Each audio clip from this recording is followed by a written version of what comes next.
আমি একটা গ্যাংয়ের মেম্বার, টুকরে টুকরে গ্যাং। আরেকটা ক্লাবের মেম্বারশিপ আছে আমার, খান মার্কেট ক্লাব। নতুন একটা ব্যাজ লাগানো হয়েছে তোমার উপরে। তুমি শহুরে নকশাল, আরবান নক্সাল, চরম বামপন্থী, কিন্তু তুমি গ্রামে গঞ্জে ঘুরে বেড়াচ্ছ না, জঙ্গলে ঘুরে বেড়াচ্ছ না, তুমি শহরে আছো। কে বলবে কি যুক্তি, কি যুক্তিসম্মত? আপনার টেলিফোনে ঢুকে গেল, আপনি জানলেন না আপনার টেলিফোনে আছে একটা সফটওয়্যার বা ম্যালওয়্যার, আপনার প্রত্যেকটা কথা শুনছে। বলে সফটওয়্যারের পরমাণু bomb, nuclear bomb of software, এটা ভারতবর্ষের সরকার মানতে রাজি নয় যে আমরা কিনেছি বা কিনি। ভারতবর্ষ এবং বিশ্বের সবচেয়ে দূষিত শহর থেকে এসেছি। কলকাতার দূষিত পরিবেশটা মনে হয় একদম খোলা আকাশ। যেই শহরে আমি থাকি সেখানে খালি পরিবেশটা দূষিত না, মানুষের মনগুলো, মানুষের মস্তিষ্ক একদম দূষিত হয়ে গেছে। সংবেদনশীলতা যেটা আজকে নেই আমাদের আমাদের সমাজের অনেক অংশে, সেটা কিভাবে ভারত সরকার এর রাষ্ট্রীয়করণ কিভাবে হয়েছে। 60-এর দশকে আমরা বিমার রাষ্ট্রকরণ হয়েছিল, তারপরে কয়লা, ইস্পাত, তেলের ব্যবসার রাষ্ট্রকরণ হয়েছে। আজকে হিংসা, অসহিষ্ণুতার রাষ্ট্রকরণ হয়েছে। এটা আমরা দেখছি অনেকদিন ধরেই, কিন্তু গত 11 বছর আমাদের মাননীয় প্রধানমন্ত্রী নরেন্দ্র মোদী উনি ক্ষমতায় আসার পর যে তীব্র গতিতে ইনটলারেন্স, অসহিষ্ণুতার যে রাষ্ট্রকরণ হয়েছে, আমার মনে হয় না ভারতবর্ষের ইতিহাসে আগে আমরা দেখতে পেয়েছি। একটু আগে শুদ্ধব্রত দেব বললেন ফাঁসিবাদের কথা। 30-এর দশকে, 40-এর দশকে হিটলারের জার্মানিতে কতদিন লোক ছিল? আমাদের দেশে আজকে 145 কোটি মানুষ থাকে। উনি মুসলমানদের কথা বলেন, প্রত্যেক 7 জন ভারতীয় নাগরিকের ভেতরে একজন মুসলমান। বিশ্বের আরো দুটো দেশ আছে খালি যাতে ভারতবর্ষের চেয়ে বেশি মুসলমান, একটা হলো ইন্দোনেশিয়া আর একটা হলো পাকিস্তান। আজকে আজকে না অনেক বছর ধরে চলছে, কিন্তু এই গত 11 বছর, 11.5 বছর আমরা প্রথমবার দেখছি যে যারা ক্ষমতায় আছে, ভারতীয় জনতা পার্টি এবং ভারতীয় জনতা পার্টির যে সামাজিক একটা সংস্থা রাষ্ট্রীয় স্বয়ংসেবক সংঘ, তাদের বিচারধারা এখান থেকেই, তার উৎসটা ওখান থেকেই। তারা বলছে, যেমন কয়েকদিন আগে মোহন ভাগবত, যিনি আরএসএস এর সরসংঘচালক, উনি বললেন যে আমরা মুসলমানদের অপছন্দ করি না, তারা যদি হিন্দুস্তানে থাকে এবং তারা মনে করে যে হ্যাঁ এটা হলো হিন্দুস্তান, আমরা কেন আপত্তি জানাবো?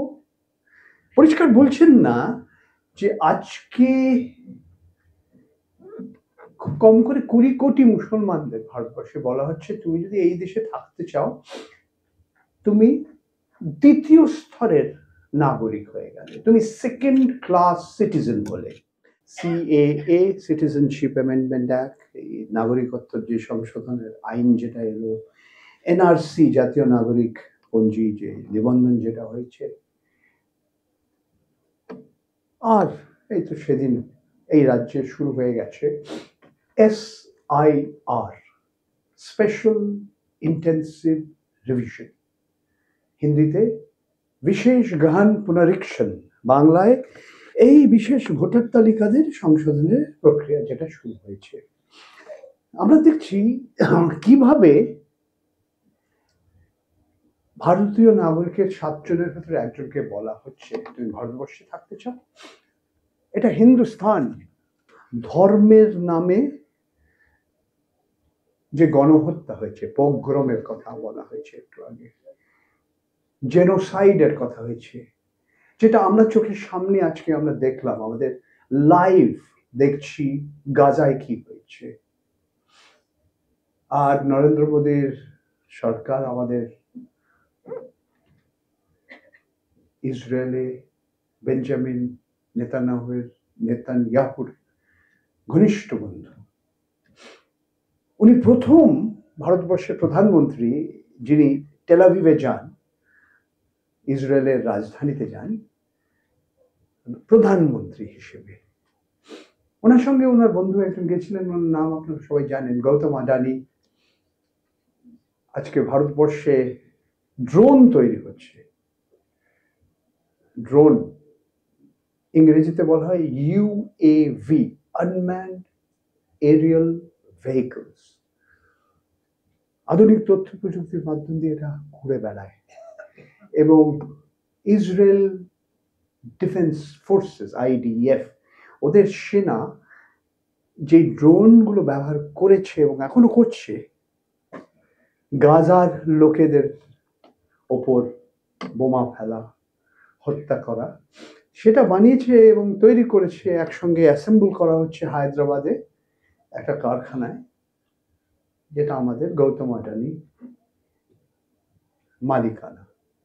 ওনার যে আদানি গোষ্ঠীর একটা ছোট অংশ। আমাদের গৌতম আদানি ইসরায়েলের দ্বিতীয় সবচেয়ে বড় যে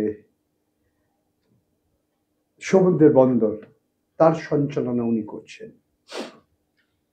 আমি বলবো আরো কয়েকটা কথা এই বিষয় নিয়ে, কিন্তু এই যে গণহত্যা বা পোগ্রম বা জেনোসাইড আমরা আগে অনেক দেখেছি ভারতবর্ষে। আমি 40-এর দশকের কথা বলছি না, বাংলায় পাঞ্জাবে যা হয়েছিল, ইন্দিরা গান্ধীর মৃত্যুর পর দিল্লি শহরে, ভারতবর্ষের রাজধানীতে খুব কম করে 1000 শিখদের হত্যা করা হয়েছিল। তাদের পরে কিছু কয়েকজনকে কিন্তু সাজা ওরা পেয়েছিল, এখনো আছে জেলে কয়েকজন, আবার কয়েকজনকে জেলে যেতে হয়নি। কমলনাথ মধ্যপ্রদেশের মুখ্যমন্ত্রী হয়েছেন এবং কমলনাথ বলেন যে না, আমার এতে কোনো হাত ছিল না। যদি একজন সাংবাদিক লিখেছিলেন যে উনি সেই সময় একটা গুরুদ্বারার সামনে দাঁড়িয়েছিলেন, উনি বলেন না, এটা সত্যি না। কে সত্যি কথা বলছে, কে মিথ্যে কথা বলছে, সেটা আলাদা একটা প্রশ্ন। তবে কমলনাথ কিছুদিনের জন্য, কয়েক মাসের জন্য মধ্যপ্রদেশের মুখ্যমন্ত্রী ছিলেন। 6 ডিসেম্বর আজকের দিন 33 বছর আগে, সেই মাসে এবং তার পরের মাস ডিসেম্বর এবং জানুয়ারি 93, কোথায় দাঙ্গা হলো সবচেয়ে বেশি, এটা সবাইকে অবাক করে ফেলেছিল। ফাইজাবাদ, অযোধ্যা, যেখান থেকে এবার লোকসভা নির্বাচন ভারতীয় জনতা পার্টি হেরে গেল, এবং সেটাও অনেককে আশ্চর্য করে ফেলেছিল, কারণ সেখানে ওই রাম মন্দিরটা বানানো হয়ে গেছে। তবে ওই 2000 কিলোমিটার দূরে মুম্বাই শহরে, ভারতবর্ষের আর্থিক রাজধানী, মনোরঞ্জনের রাজধানী, সিনেমার রাজধানী, সেখানে গণহত্যা হলো। খুব কম করে 2000 লোক, আরো বেশি। আমাদের স্বরাষ্ট্র মন্ত্রণালয় বলে 2000-এর ওপর মানুষকে হত্যা করে ফেলা হয়েছিল। বোম্বেতে কেন হলো? মুম্বাই শহরে কেন হলো? উত্তরপ্রদেশে হলো না কেন? বাবরি মসজিদ ধ্বংস করার পর এত দূরে এই ধরনের ঘটনা হলো কেন? হ্যাঁ ঠিক আছে, বালা সাহেব ঠাকরের শিবসেনার হয়তো দায়ী। আমি এই প্রশ্নটা একবার করেছিলাম একজন ভদ্রলোককে। উনি একটা সময় ওনার খুব ক্ষমতা ছিল, আজকে ওনার 94 বা 96 বছর বয়স। ওনার নাম লালকৃষ্ণ আডবাণী। একবার আমি ওনাকে প্রশ্ন করেছিলাম, এই প্রশ্নটাই করেছিলাম ওনাকে। তখন উনি ভারতবর্ষের স্বরাষ্ট্রমন্ত্রী ছিলেন, উনি অটল বিহারী বাজপেয়ীর সরকারের 2 নম্বর। তো উনি বললেন, দেখো এই প্রশ্নটা আমরাও ভাবিনি। এবং উনি পুরোপুরি উনি বললেন এটা মহারাষ্ট্রের কংগ্রেস সরকার ছিল, ওরা দায়ী। ওরা কেন বন্ধ করলো না, ওরা সেনাদের ডাকলো না কেন? কিন্তু আমি বারবার এটা জিজ্ঞেস করলাম ওনাকে, যে এটা সবাইকে আশ্চর্য করে ফেলল যে অযোধ্যায় বাবরি মসজিদ তাকে ধ্বংস করলো, তারা বম্বেতে কেন দাঙ্গাটা হলো, বম্বেতে কেন এই গণহত্যা হলো? অনেকে আমরা হয়তো ভুলে গেছি সেই সময় খালি মুম্বাই শহর না, মহারাষ্ট্র রাজ্য না, তার পাশে গুজরাতেও দাঙ্গা হয়েছিল। মুম্বাইয়ের মতো এত এত লোক মরেনি। আমরা আমাদের মনে আছে 2002-তে কি হয়েছিল। আমাদের মাননীয় প্রধানমন্ত্রী মনে করেন না উনি দায়ী? কমিশন হয়েছে,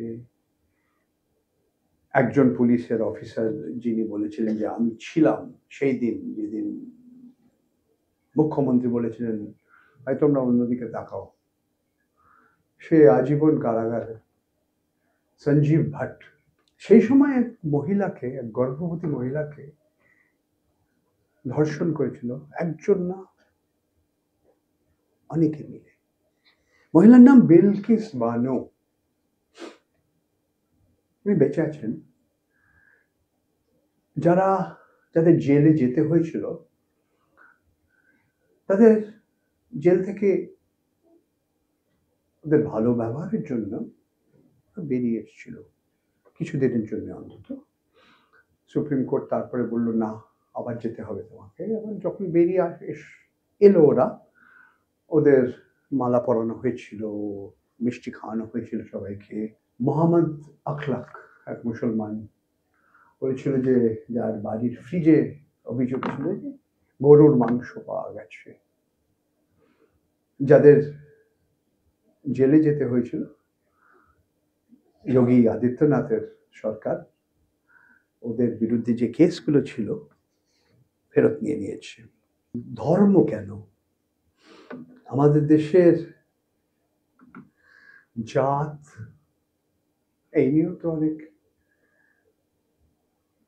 অনেক ঘটনা হয়েছে। একটা ঘটনার সম্বন্ধে একটু দু তিনটে কথা আমি বলতে চাই।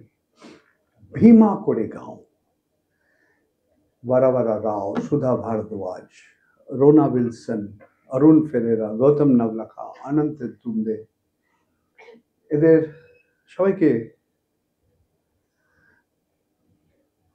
জেলে পুরে রাখা হয়েছে বেশ কয়েক বছর। UAPA,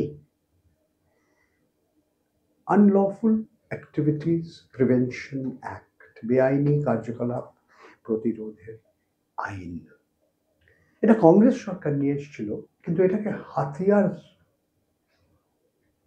আমাদের মোদী সরকারই বানিয়েছেন। এদের ভেতরে অনেকেই জামিনে ছাড়া পেয়েছে। আমার মনে হয় দুজন এখনো আছে জেলে মহারাষ্ট্রে। একজন আর নেই আমাদের কাছে, হৃদরোগে আক্রান্ত ছিলেন তিনি। উনি ছিলেন একজন খ্রিস্টান, ফাদার স্ট্যান স্বামী। 84 বছর বয়স। জুলাই 2021-এ ওনার মৃত্যু হয়। 1999 সালে জানুয়ারি মাসে অস্ট্রেলিয়ার গ্র্যাহাম স্টেন্স গাড়িতে দুটোর বাচ্চা, একজন 6 বছর বয়স, একজনের 10 বছর বয়স, তাদের গাড়িতে আগুন লাগিয়ে ফেলা হয়েছিল। তার স্ত্রী বলছে আমরা খ্রিস্টান, আমরা ওদের ক্ষমা করেছি। একজন ভদ্রলোক উনি এই হিন্দুত্ববাদী বলা যেতে পারে, এবং উনি ঠিক দারা সিং বলে যার বিরুদ্ধে অভিযোগ ছিল, যাকে জেলে যেতে হয়েছিল, একটা সময় ওনাকে ওনার কাজের সমর্থন করেছিলেন উনি। পরে উনি কেন্দ্রের মন্ত্রী হয়ে গেছিলেন। জামিনে ছাড়া পেয়েছে যারা, এদের ভেতরে স্ট্যান স্বামী, অন্যদের কম্পিউটারের ভেতরে পরে তদন্ত করে পাওয়া গেছে যে পুলিশ এবং বাইরে কিছু ম্যালওয়্যার বা কিছু সফটওয়্যার ঢুকিয়ে দিয়েছিল, যাতে ওদের বিরুদ্ধে একটা অভিযোগ দিতে পারে যে এরা হলো দেশদ্রোহী, এরা রাষ্ট্রদ্রোহী, এরা দেশের অখণ্ডতায় বিশ্বাস করে না। আমাকেও বলে অনেকে এই ধরনের কথা। আমি গর্বিত বোধ করি আমি একটা গ্যাংয়ের মেম্বার, টুকরে টুকরে গ্যাং। আরেকটা ক্লাবের মেম্বারশিপ আছে আমার, খান মার্কেট ক্লাব। আর আমাকে কিছুদিন আগেই বলা হয়েছিল যে তুমি গর্বিত বোধ করো, তোমার নতুন একটা ব্যাজ লাগানো হয়েছে তোমার উপরে, তুমি শহুরে নকশাল, আরবান নক্সাল, চরম বামপন্থী, কিন্তু তুমি গ্রামে গঞ্জে ঘুরে বেড়াচ্ছ না, জঙ্গলে ঘুরে বেড়াচ্ছ না, তুমি শহরে আছো, সেই জন্য তুমি আরবান নক্সালাইট। কম্পিউটারে এইগুলিকে, এই ম্যালওয়্যার কেন ঢুকিয়ে ফেলা হয়েছিল, এটা নিয়ে আমি একটু সময় নিয়ে একটু বলতে চাই। কারণ এই যে অসহিষ্ণুতা এবং এর যে ন্যাশনালাইজেশন হয়েছে, এটা আমরা এর আরেকটা দিক যেটা নিয়ে আমি একটু বেশি জানি, কারণ আমি 48 বছর সাংবাদিকতা করছি, এটা হলো মত প্রকাশের স্বাধীনতা, যেটা ভারতবর্ষের সংবিধানে লেখা আছে প্রত্যেক নাগরিকের একটা মৌলিক অধিকার, 19(1)(a) ধারায় লেখা আছে। সমস্যাটা 19(1)(a) ধারাটা নয়, সেটা হলো 19(2) যে প্রত্যেক অধিকারের কিছু সীমাবদ্ধতা থাকে, প্রতিবন্ধন থাকে। তো ওতে দুটো শব্দ আছে 19(2)-এ, রিজনেবল রেস্ট্রিকশন, রিজনেবল যুক্তিগত, যুক্তিসঙ্গত। কে বলবে কি যুক্তিগত, কি যুক্তিসঙ্গত? এটা আপনার পাড়ার গুন্ডা বলবে, মাস্তানটা বলবে যে আপনাকে পছন্দ করে না, আপনার থানার ওসি সাহেব বলবেন, না আপনার লালবাজারে যিনি বসে আছেন কমিশনার অফ পুলিশ উনি বলবেন, আপনার ম্যাজিস্ট্রেট সাহেব বলবেন, না ভারতবর্ষের সবচেয়ে উচ্চ ন্যায়ালয়ে সবচেয়ে যে বিচারপতি যিনি চিফ জাস্টিস অফ ইন্ডিয়া উনি বলবেন? এইটাই নিয়ে তো বিবাদ, এইটাই নিয়ে বিবাদ। এই বিবাদ এখনো চলছে। ইসরায়েলের একটা কোম্পানি এনএসও গ্রুপ, এরা একটা অসাধারণ একটা সফটওয়্যার তৈরি করেছিল, স্পাইওয়্যার, মানে গুপ্তচরের মতো কাজ করে। আপনার টেলিফোনে ঢুকে গেল, আপনি জানলেন না আপনার টেলিফোনে আছে একটা সফটওয়্যার বা ম্যালওয়্যার, আপনার প্রত্যেকটা কথা শুনছে। আপনি আপনার স্ত্রীর সঙ্গে কথা বলছেন, আপনার স্বামীর সঙ্গে কথা বলছেন, আপনার ছেলে মেয়ের সঙ্গে কথা বলছেন। বউ জিজ্ঞেস করছে, ভাই কি ডাল খাবে তুমি আজকে? ছোলার ডাল বলো। আমি যা খুশি বানিয়ে দাও। না তোমায় বলতে হবে, এটাও শুনছে। তবে আমি যাদের সঙ্গে কথা বলছি, আমি যদি কোনো তদন্তমূলক কোনো একটা লেখা লিখতে চাইছি, আমি গোপনে কারোর সঙ্গে কথা বলতে চাইছি, এরা সব শুনছে, কিন্তু আমার কথা আরই পেতে শুনছে এরা। ম্যালওয়্যার, স্পাইওয়্যার, সফটওয়্যার, বলে সফটওয়্যারের পরমাণু bomb, nuclear bomb of software. এটা ভারতবর্ষের সরকার মানতে রাজি নয় যে আমরা কিনেছি বা কিনিনি। তবে আমরা অনেকে বিশ্বাস করি যে আমাদের ফোনে এটা কিনে এরা ঢুকিয়ে দিয়েছে। এতে অনেক লোক আছে, এদের 50 জনের নাম বা 60 জনের নাম আছে, আপনাদের ভাইপোর নাম আছে, মহুয়ার নাম আছে, রাহুল গান্ধীর দপ্তরে যারা কাজ করে তাদের নাম আছে, একজন বিচারপতি তাকে সাহায্য করছে যারা, তার নাম আছে, যিনি নির্বাচন কমিশনার ছিলেন অশোক লাবাসা, যিনি ওনার সঙ্গে যারা কাজ করতো ঝগড়াঝাটি করলো 2019 লোকসভা নির্বাচনের আগে, তারপরে উনি পদত্যাগ করেননি, ওনাকে লাথি মেরে ওপরে পাঠিয়ে দেওয়া হয়েছিল। হ্যাঁ, উনি শুনছেন নিশ্চয়ই, শুনুক। উনি হঠাৎ এশিয়ান ডেভেলপমেন্ট ব্যাংকে চলে গেলেন, ওখানকার ভাইস প্রেসিডেন্ট হয়ে গেলেন from the post of election commissioner.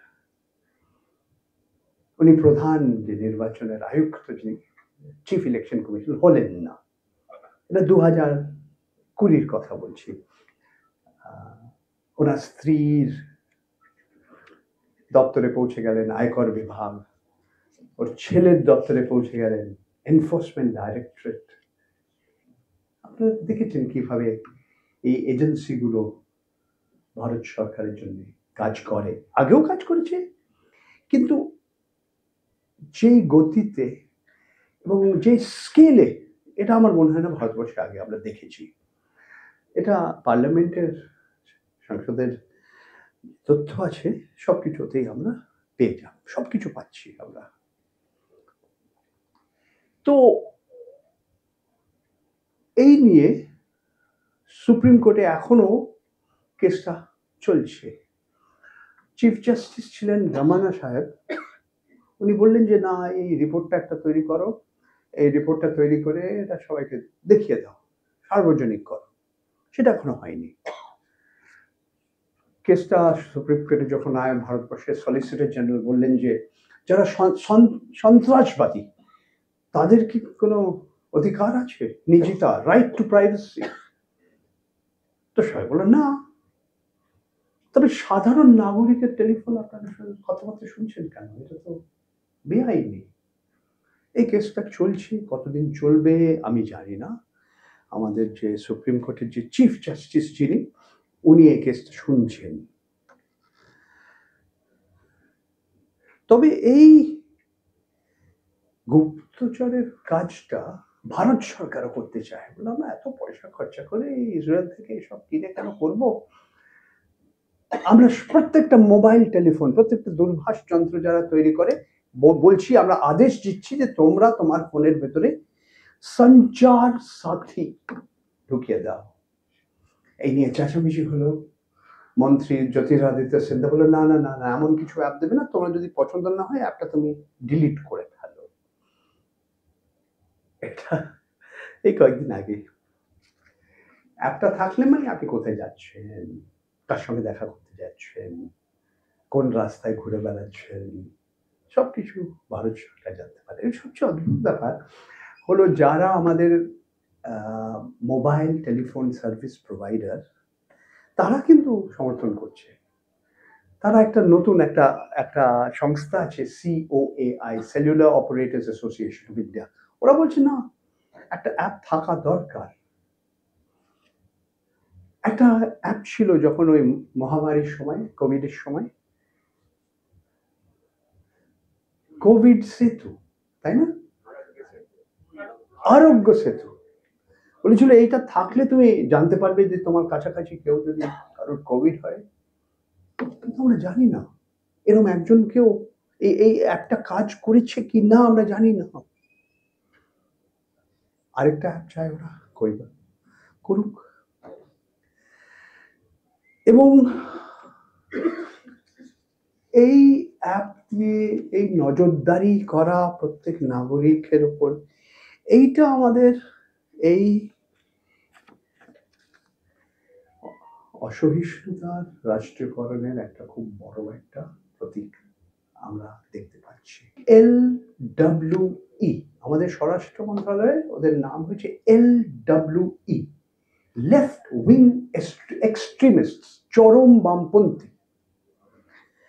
আপনি স্বরাষ্ট্র মন্ত্রণালয়ের ভারতবর্ষের মানচিত্র দেখুন, এবং স্বরাষ্ট্র মন্ত্রণালয় আপনাদের দেখাচ্ছে কোথায় কোথায় ঘটনা হয়েছে, এক একটা ঘটনা হয়েছে।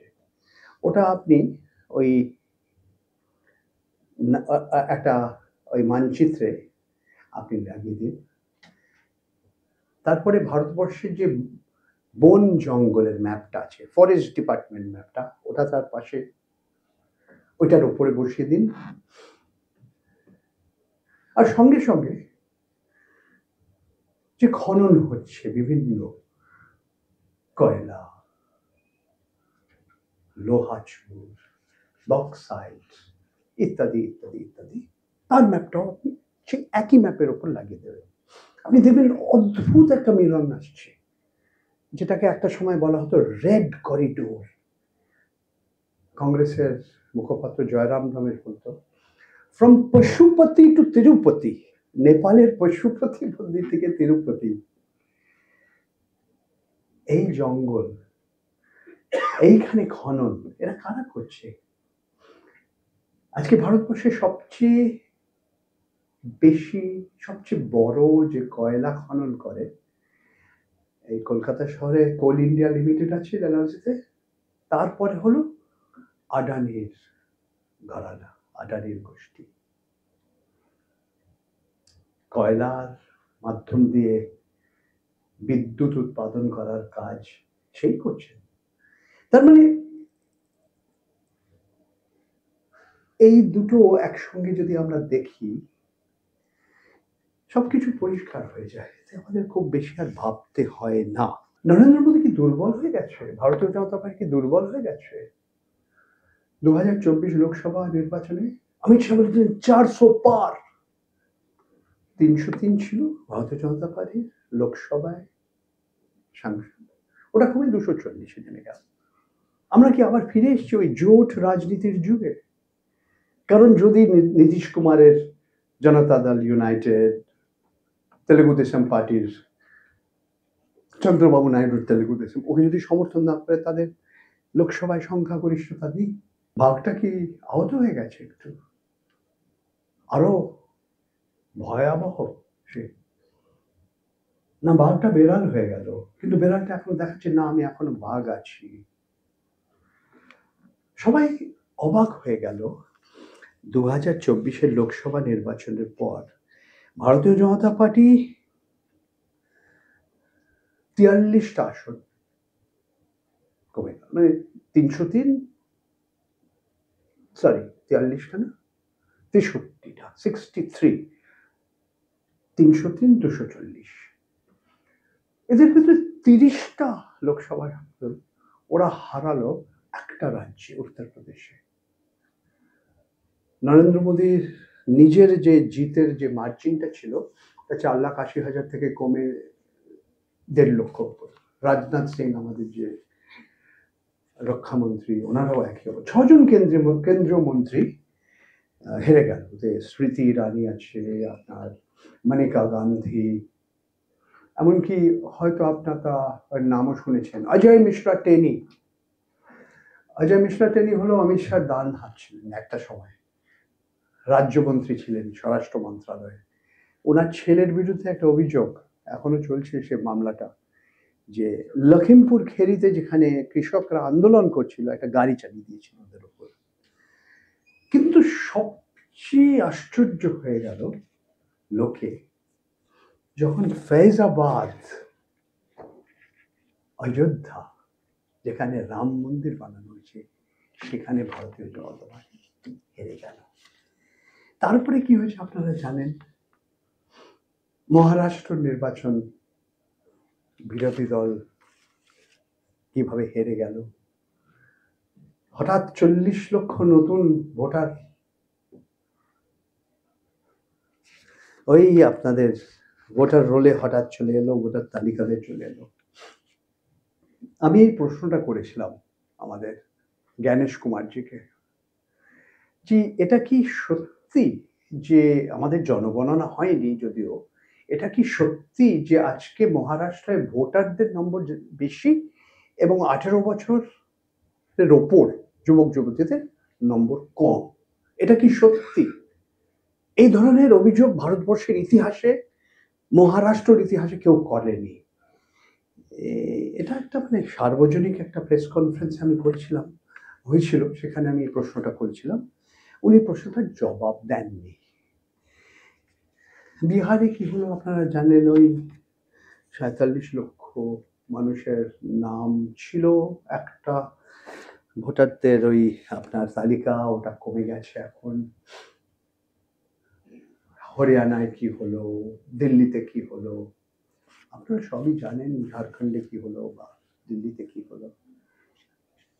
পশ্চিমবঙ্গে কি হবে আপনারা আমার চেয়ে বেশি জানেন। মত প্রকাশের স্বাধীনতা আর এই যে অসহিষ্ণুতা এবং অসহনশীলতা, এর কারণটা কি? অনেকগুলো কারণ আছে, তবে একটা কারণ হলো যে আমাদের মাননীয় প্রধানমন্ত্রী নরেন্দ্র মোদী, উনি ভারতবর্ষের একমাত্র প্রধানমন্ত্রী যিনি একটা প্রেস কনফারেন্স করেননি। যেই প্রেস কনফারেন্স যে কোনো সাংবাদিক যে কোনো প্রশ্ন করতে পারে। উনি কিছু কিছু লোককে বেছে নিয়েছেন যাদের উনি সাক্ষাৎকার দিয়েছেন। একজন অভিনেতাকে উনি সাক্ষাৎকার দিয়েছেন, অক্ষয় কুমার, কানাডার নাগরিক ছিলেন, না এখনো আছে, আয়কর অনেক দিতেন। উনি মোদিজিকে একটা খুব গুরুত্বপূর্ণ একটা প্রশ্ন করেছিলেন যে মোদিজি আপনি आम की করে खाते हैं, आप आम कैसे खाते हैं, आप काट के खाते हैं या चूस के खाते हैं? বিশ্বের সবচেয়ে বড় গণতন্ত্রের প্রধানমন্ত্রী তিনি, আপনার ঠিক আছে, কোনো ব্যাপার না।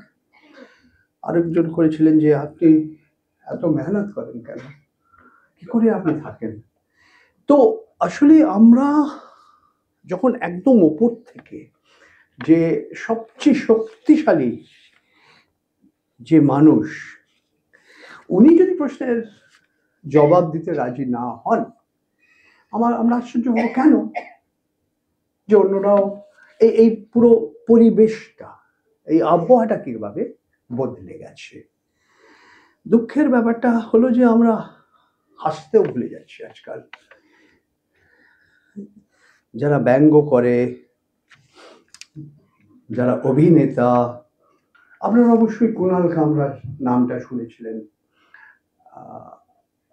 মুম্বাই শহরে একটা একটা জায়গায় উনি একটা জায়গাটার নাম হ্যাবিট্যাট, ওখানে উনি একটা ঘন্টাখানেক বা ৪৫ মিনিটের একটা কার্যক্রম করলেন, অনেক কিছু বললেন। তারপরে যখন ওটা ইউটিউবে চলে এলো, সবাই দেখলো এবং কিছু গুন্ডা এসে ওই জায়গাটাকে শেষ করে ফেললো, আর কিছু বাকি নেই, ধ্বংস করে ফেললো, প্রায় বাবরি মসজিদের মতো। দিল্লির মুখ্যমন্ত্রী ওনাকে পরিষ্কার বললো, তুমি দিল্লিতে আসতে চাও, come at your own risk. তো আমি কুণালকে চিনি, আমি কুণালকে বললাম একটা করি, তোমার একটা অনুষ্ঠান কলকাতায় করতে পারি, চেন্নাইয়ে করতে পারি, ব্যাঙ্গালোরে করতে পারি। বললেন না বাবা, এত মামলা, এত কেস, আমি কাজ কি করব? উকিলের সঙ্গে আমার যা পয়সা রোজগার করছে, ওই উকিলকে পয়সা দিতে হচ্ছে, কোর্ট কাছারি করতে হলো। তো কুণাল আমাকে না বলে দিল। কিন্তু এই একটু ঠাট্টাই আর কি করি, একটু এই যে অসহিষ্ণুতার যে রাষ্ট্রীয়করণ যেটা হয়েছে, কুণাল কামরা খুব ভালো, মানে ও অনেক ধরনের মজার কথা বলতে পারে, লোকেদের হাসাতে পারে, ব্যঙ্গ করে, তবে একটা জিনিস ও করতে পারে না, ও গান গাইতে পারে না, একদম বেসুরে গায়। তো ওকে কেউ গানে লিখে দিয়েছিল, এই শ্রীদেবীর ওপরে একটা গান হয়েছিল, হয়তো আপনারা দেখেছেন ছবিটা, চলচ্চিত্রটা, মিস্টার ইন্ডিয়া। সেখানে শ্রীদেবী একজন সাংবাদিক, সেখানে হলো কি মিস হাওয়া হাওয়াই। তো মিস হাওয়া হাওয়াই কেও তানাশাহি বলে দিল। তো তার কয়েকদিন পরে টি সিরিজ যারা গানের প্রযোজক, যারা ওরা ওর বিরুদ্ধে একটা মামলা শুরু করে ফেললো, তোমরা আমাদের বৌদ্ধিক সম্পত্তির উল্লঙ্ঘন করেছো, you have violated our copyright. এত হাস্যকর একটা ব্যাপার হতে পারে আমাদের দেশেই সম্ভব।